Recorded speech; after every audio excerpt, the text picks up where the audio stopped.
What's up with it? What's up with it? What's up with it, man? This is your boy, Musa, bringing you that flame. You already know, so like, share, and subscribe. Like, share, and subscribe. Hit that notification bell. You be left in that loop every time your boy drop that content. You know what I'm saying? Shout out to the black YouTube out there. O'Shea Duke Jackson, Kwame Brown, Ticket TV, Carcino, Mr. Palmer, J.R. Wisdom, the lead attorney. Rest in peace, Kevin Samuels. Rest in peace, Kevin Samuels. He lives forever, baby. Can't forget my sisters, man. Michi X, Cynthia G, Melanie King, Pink Book Lessons, Sister Dee Dee. Oh, man, they are so positive and they tell that truth. Some people don't like that truth, but it is what it is. You gotta be callous when it comes to truth. Today's video is from a man I am learning to admire. Such a wise man. Very brilliant man. And this is going to be a reactionary video, actually, because my man have so much game, you know. That mouthpiece and his knowledge too. And this is my man Jordan Peterson. And he is teaching me how to negotiate. Learning how to negotiate, not without getting your feelings hurt. Being resentful, you know. That's not a good way to be. So sometimes you have to unlock that monster and let that dark side come out, but it's got to be controlled. So this is a reactionary video from Jordan Peterson. And I'm going to chime on there and give my little 2 cents. So let me know what you think about it, peeps. Let's rock and roll.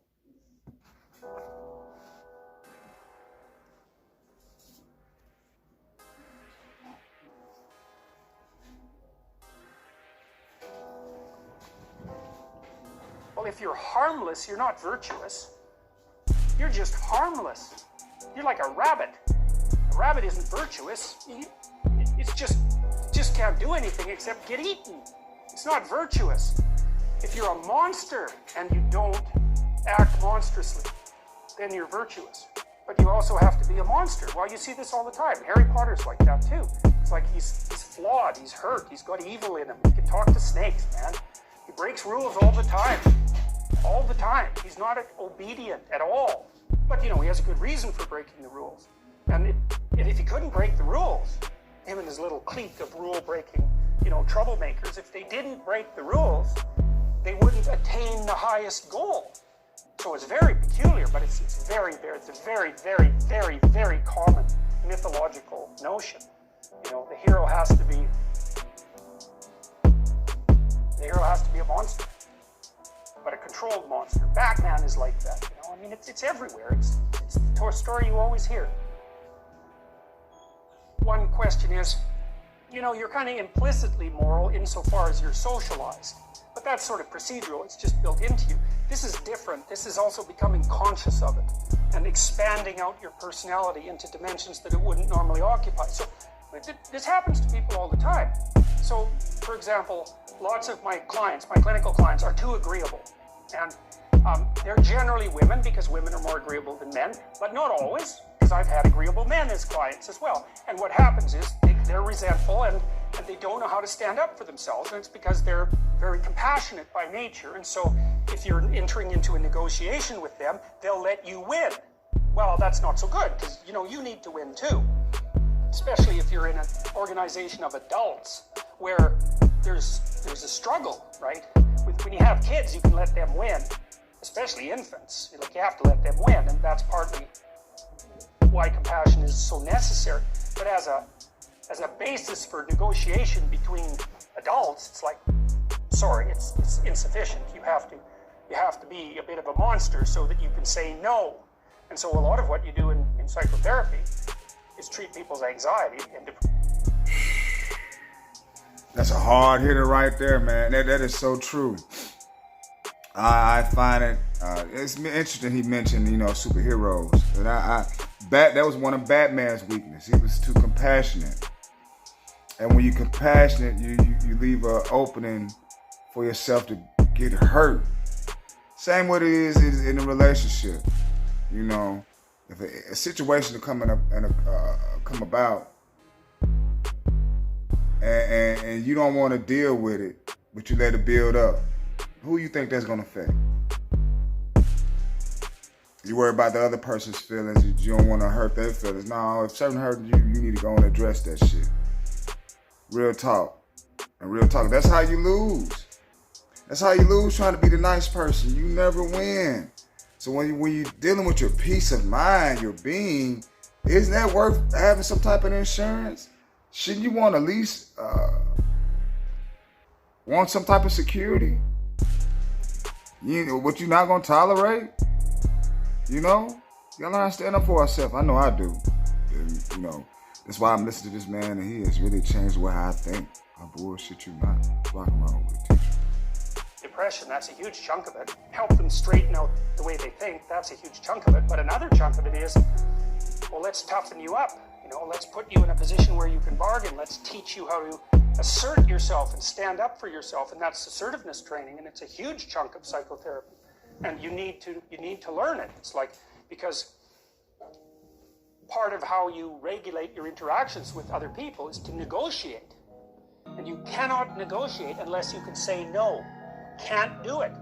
And it causes conflict to say no, and if you don't like conflict, which is basically the definition of being agreeable, then you can't tolerate the conflict, and so then you can't negotiate on your own behalf, and so then you keep losing, and you're bullied, and it's not good. Then you get resentful, and it's really not good. So you have to develop your inner monster a little bit, and then that makes you a better person, not a worse person.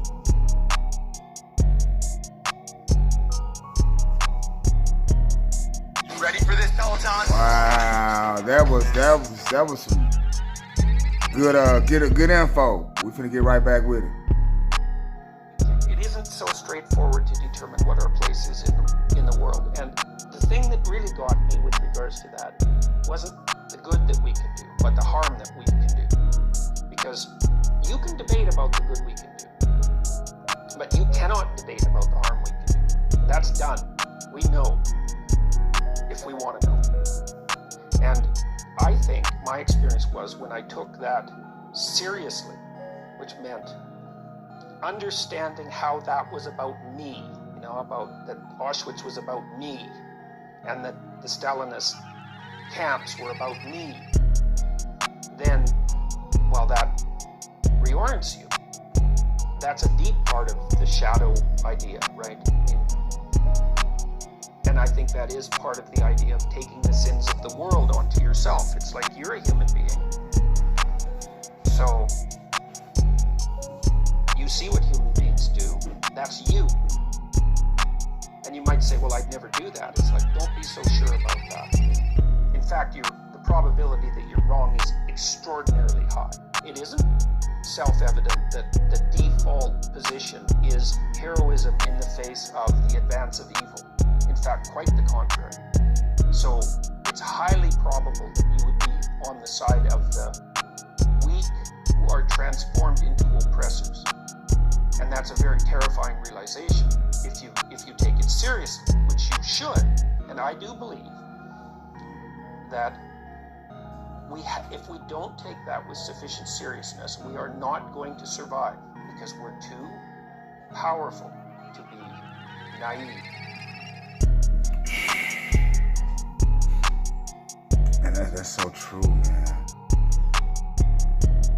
And don't nobody like to talk about that dark nature that everybody has amongst themselves. It is so true. Not in that you want to do violence, or you have to really, to adapt to this world, you have to put yourself in those situations. You have to put yourself in a villainous situation. How would a villain think if you want to depopulate the world? You know, you can smell the spore of how men and women think. And it could be in a very malicious way, in a malicious manner. Malevolence is at a high state, you know. And in order to deal or cope with an environment of such, that you have to develop that dark in the core in order just to cope. So, you know, I feel my man up here, he is teaching. He is teaching for real. Some people might not like this message right here, but this is real talk. Real talk. Let's continue to cook.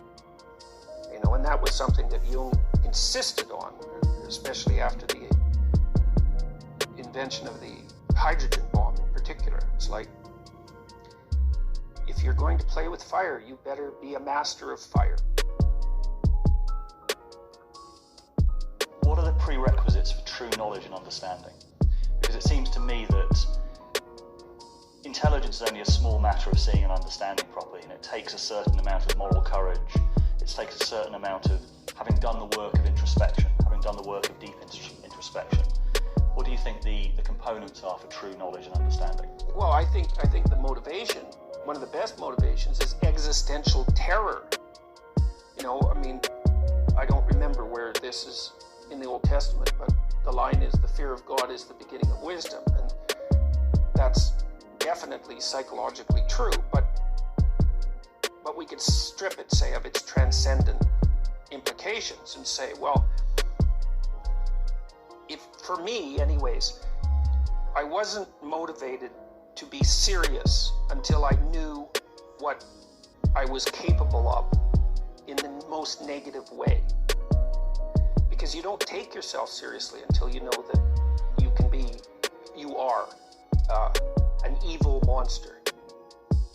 And you don't take that seriously until you know what that means. And so, but once you know what that means, especially if you find that out consciously, say, then you're in a position to start taking yourself seriously enough so that you might be willing to learn what you need to learn to become wise. You have to see yourself as an Auschwitz camp guard, and you have to see yourself enjoying it. And that can't just be an exercise in intellectual simulation, precisely. It has to be a dramatic experience. You have to feel that in your bones. And then you have to decide, and you have to give the devil his due. There's something very attractive about predatory power. And you might even say that it's preferable to pathetic weakness. Now,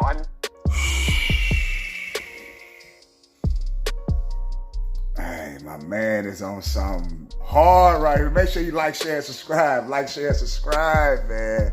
Like, share, and subscribe, man. This video is off the chain. It's got me over here, got hair standing up on me, but it is true.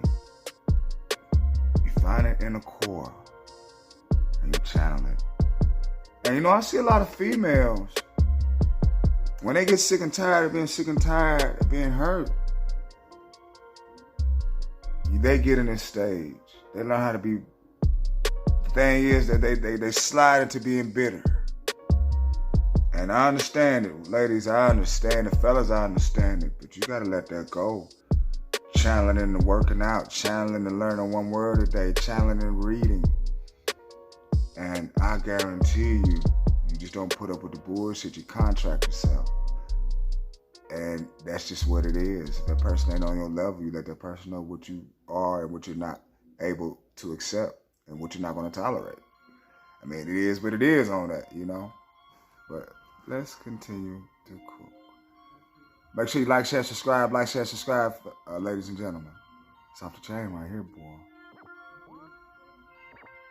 I'm not saying that, but you could make a case that it is.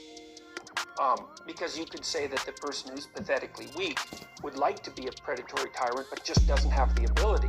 And that's a Nietzschean criticism of standard morality, I would say. But then, is there something higher than predatory power? Well, yes. Tired of paying rent? Where you come? Jordan Peterson, man. Jordan Peterson, baby. Part of Christ's encounter with Satan in the desert is precisely that realization, because he's offered the kingdom of the world. And that means he's offered the option of tyrannical power. And his response to that is, there's something better. And that's wisdom. There is something better. And there's no reason not to go for what is the best. What else? You don't have anything better to do than that by definition, right? So why not work for the betterment of being and abandon your resentment and your hatred of humanity and your self-contempt and take on the responsibility of the horrors and catastrophes of human existence and do what you can to, well, at least not make it worse, but maybe to make it better. You know you can. You know you can make it worse and better. You just don't know how much. Find out. It might be way more than you think. I'm sure that's the case. So there isn't any more interesting adventure than that. You know, find out how much good you can do in the world. And not in this moralistic thou shalt not way, but in a forthright, noble, courageous, eyes wide open, articulate, embodied manner. And then God only knows where we could get. So Let's see. Let's find out. That would be good. It's certainly better than the alternative.